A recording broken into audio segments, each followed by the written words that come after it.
Hello बच्चों, तो चलिए अपन इलेक्ट्रोकेमिस्ट्री का एक और नया क्वेश्चन आप लोगों के साथ डिस्कस करते हैं। ये भी बहुत इंपॉर्टेंट क्वेश्चन है। तो क्वेश्चन क्या है बेटा, एक्सप्लेन द नर्नस्ट इक्वेशन। आपको यहाँ पे नर्नस्ट इक्वेशन एक्सप्लेन करना है जो कि किसी भी रिएक्शन के ऑक्सीडेशन और रिडक्शन के बारे में आपको इन्फॉर्म करती है। तो पहले हम इसका देखते हैं डेफिनेशन के बाद हम इसके देखेंगे डेरिवेशंस यानी कि न्यूमेरिकल्स, हम इसका फार्मूले को कैसे ड्राइव करेंगे। क्लियर। तो देखो, सबसे पहले यदि हम बात करें the tendency of metal to loss electron, मतलब किसी भी मेटल के इलेक्ट्रॉन लॉस करने की जो टेंडेंसी होती है। जैसे मान लीजिए कि हमने यहाँ पे ले लिया एक मेटल M, इसने M प्लस N इलेक्ट्रॉन, इसने N इलेक्ट्रॉन लॉस किया। इसका मतलब इस मेटल का क्या हो रहा है यहाँ पे, ऑक्सीडेशन। क्लियर। फिर all tendency of its ion to gain of electron, या तो ये इलेक्ट्रॉन गेन भी कर सकता है M प्लस N, ये N इलेक्ट्रॉन गेन करेगा और बनाएगा M। Depend on the concentration of the ions in solution at the value of electrode potential, therefore change with the concentration the variations in the concentration of the ion. Clear. फिर the quantitative relationship between the concentration of ion and electrode potential is given by the Nernst equation for the general electrode potential। और इनके loss of electron या gain of electrode को Nernst ने एक equation के through इनको rearrange किया था, इनको रिप्रेजेंट किया था, और उसी को हम क्या बोलते हैं, नर्नस्ट इक्वेशन। क्लियर। तो आइए देखते हैं इसकी इक्वेशन कैसे बनेगी। Equation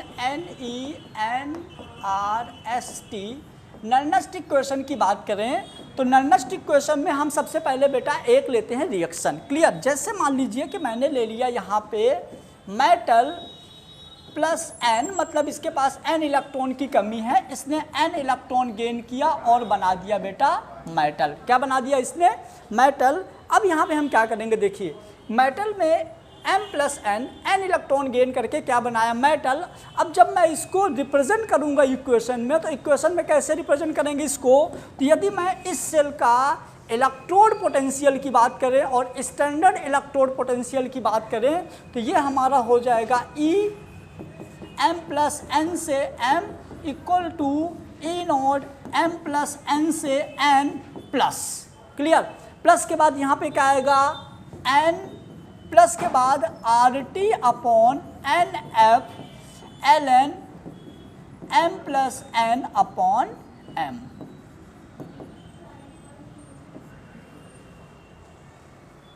M plus upon M। Clear. इसी इक्वेशन को आप एक तरीके से और लिख सकते हो, इसको आप लिख सकते हो E M plus N metal equal to E naught M plus N M। अब इसको हम यहाँ माइनस लिख दिए तो ये हमारा बदल जाएगा, ये हो जाएगा RT अपॉन NF ln, ये हो जाएगा M upon M plus N। Clear. M plus N। तो ये हो गया हमारा नर्नस्ट इक्वेशन, मतलब relation between electrode potential, standard electrode potential, temperature, gas constant, Faraday and oxidation और reduction cell is called Nernst equation. मतलब नर्नस्ट इक्वेशन आपको किसी भी मेटल के electrode potential, standard electrode potential, उसमें गैस कांस्टेंट, टेम्परेचर और Faraday का क्या रोल है उसको रिप्रेजेंट करता है कौन, नर्नस्ट इक्वेशन। तो यदि हम इसको एक सिस्टमेटिक तरीके से समझेंगे तो आइए अब हम लेते हैं बेटा इसका फार्मूला कैसे डिराइव करेंगे। तो अपन इसका लेते हैं फार्मूला। क्लियर। तो आइए फार्मूला डिराइव करने के लिए हमने ले लिया बेटा यहाँ पे एक मेटल, इस मेटल के पास N इलेक्ट्रॉन की कमी है तो N इलेक्ट्रॉन ले लिया, तो ये बना दिया मेटल। क्या बना दिया, मेटल। अब इसको नर्नस्ट इक्वेशन में आइए पुट करते हैं। तो नर्नस्ट इक्वेशन में हम जैसे ही पुट करेंगे तो M plus N M equal to E naught M plus N से M equal to, sorry plus, यहाँ पे माइनस ले लेते हैं पर उल्टा कर लेंगे, minus RT upon NF ln M plus से M से M प्लस N। क्लियर। अब यहाँ पे चलिए इन सब की वैल्यू पुट करते हैं। तो यदि हम बात करें R की वैल्यू हम लेंगे 8.314, टेम्परेचर हम ले लेंगे 298, फैराडे ले लेंगे 96500, एलन की वैल्यू ले लेंगे 2.303 लॉग बेस 10। ये सारी वैल्यू लेके इस इक्वेशन में आइए अपन पुट करते हैं। क्लियर? चलिए तो आइए ई एम प्लस से M minus E naught M plus से एम।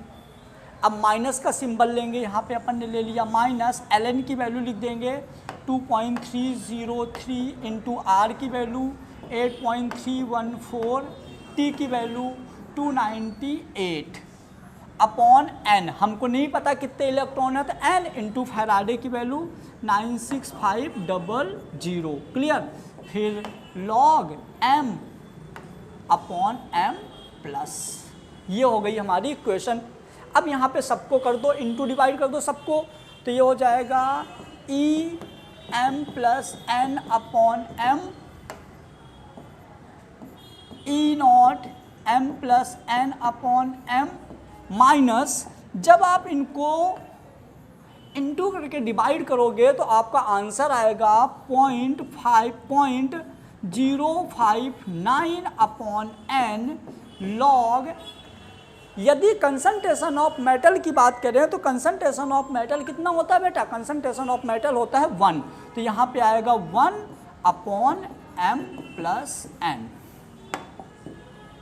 क्लियर? तो ये हो गई आपकी फाइनल नर्नस्ट इक्वेशन। क्या हो गई ये फाइनल नर्नस्ट इक्वेशन?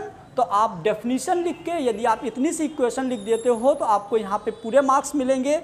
यहाँ पे आप ये ज़रूर लिखिएगा कि आपका ई एम प्लस एन से एम क्या है, ई नॉट एम प्लस एन से एम क्या है ना। उसके बाद टेम्परेचर क्या है, आर क्या है, एन क्या है और एफ क्या है। ये सारी वैल्यूज़ आप यहाँ पे ज़रूर लिखिएगा, ये सारी वैल्यू आप यहाँ पे ज़रूर लिखिएगा। और इसी तरह के क्वेश्चन आप लोगों को पाने के लिए आप YouTube चैनल को सब्सक्राइब कर लीजिएगा और अपने सारे दोस्तों को ज़रूर शेयर करिए, जिससे MP बोर्ड से रिलेटेड इंपॉर्टेंट क्वेश्चन उन सभी बच्चों को मिल सके। क्लियर? चलिए, थैंक यू सो मच। और भी यदि आपको कुछ चाहिए तो आप कमेंट बॉक्स में कमेंट करिए। चलिए बच्चों, थैंक यू सो